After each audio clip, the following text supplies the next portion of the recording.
This is the level up section of Refractor, and the idea behind it is to get you solving the cube faster, but also to make yourself look like an expert at the Rubik's Cube.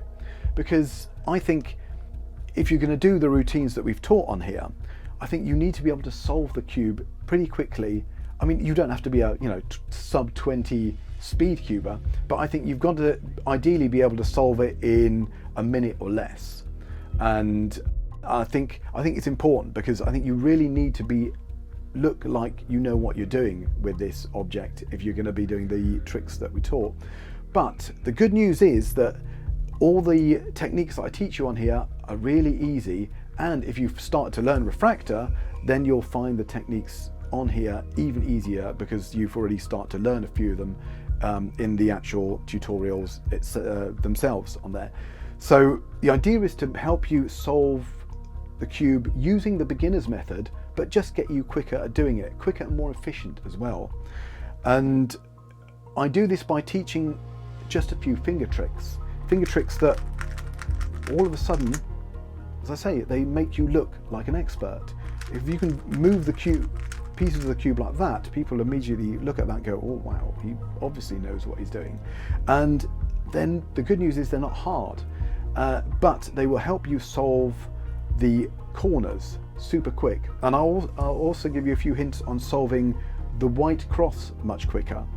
And once you can solve that first layer quickly, after that it's all about quick algorithms, isn't it? So, and I'm not going to go into much detail about the second layer. I am going to later on do a video on how to solve it from one side rather than you turning the cube. But for the moment, I think the method that you're using, which is probably most of you will be using the one that Stephen Brundage teaches on Cube 3, which is the away, up, back, down, away, up, back, down. That's super quick. And if you can do that quickly, most people can do that quite quickly anyway. Then I will also teach you how to solve the yellow layer quicker, because most people, again, they learn the two algorithms that you're taught in this, and it's the algorithm that you've got to repeat over and over again.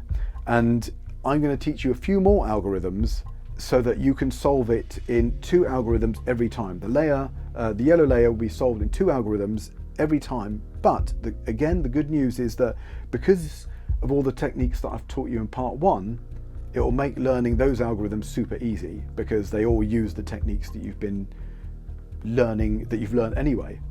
And so that will speed you up. And finally, I will teach you a few more algorithms for the last layer.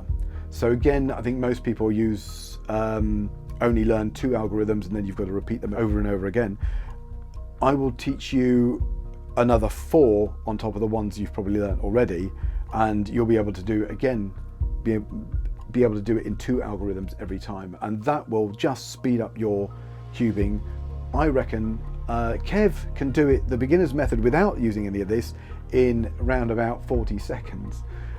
Now, he is a bit superhuman, but I believe that you should be able to get easily between 50 seconds and a minute once you learn these techniques.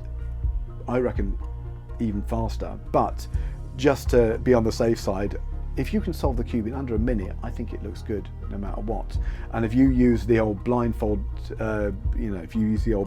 method, then it's fine to be able to solve the cube blindfolded in under a minute. I think once you start taking 2 to 3 minutes, then unless you're a very good performer, I think it starts to get a bit cringy and tedious.